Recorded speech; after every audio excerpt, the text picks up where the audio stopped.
Notre envoyé spécial à ce sommet.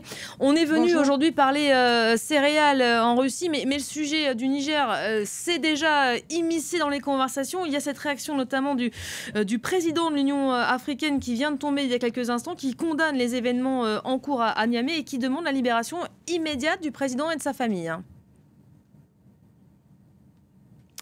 Absolument. En fait, on ne peut pas ne pas parler du Niger ici, parce qu'il y a quand même 17 chefs d'État africains. Et ça concerne tout le monde et surtout les pays voisins. Et on sait que le colonel Assimi Goïta du Mali est ici. Et le capitaine Traoré du Burkina Faso a été aussi l'un des premiers chefs d'État ici à venir parler avec Vladimir Poutine. Donc tout le monde est concerné. Cela dit, officiellement, Vladimir Poutine n'a rien dit. Il y a une table ronde avec les membres de l'Union africaine ce matin, juste avant l'ouverture, juste avant la plénière. Et le président russe n'a rien dit sur ce point. Mais le président de l'Union africaine vient de sortir un communiqué condamnant fermement les événements au Niger et appelant, je cite, à la libération immédiate du président Bazoum et de sa famille. Donc de plus en plus, la question du Niger va être ici sur toutes les lèvres.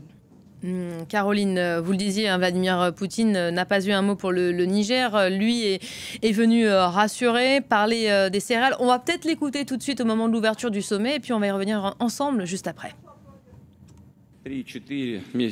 Dans les 3 ou 4 mois qui viennent, nous serons en mesure de donner au Burkina Faso, au Zimbabwe, au Mali, à la Somalie, à la République centrafricaine et à l'Érythrée, de 25 à 50 000 tonnes de céréales à chaque pays, et nous nous chargerons de leur transport qui sera gratuit. Voilà, des céréales gratuites, livrées gratuitement pour 6 des partenaires de Vladimir Poutine. Ça, c'est la principale annonce faite ce matin. Absolument. Donc, d'ici 3 mois, il s'engage à livrer gratuitement les céréales que les pays ne peuvent pas obtenir par l'Ukraine. Et ils en obtiendront de la Russie parce que la Russie, selon Vladimir Poutine, a eu une récolte record cette année, donc a les moyens d'envoyer ces céréales. Il a mentionné les pays amis, comme vous dites, le Mali, le Burkina Faso, la République centrafricaine. Il a aussi mentionné le Zimbabwe, il a mentionné l'Érythrée, qui donc bénéficieront de ces dons de céréales. C'était la principale annonce d'un discours qui était quand même extrêmement dense, plein de fêtes, plein de chiffres.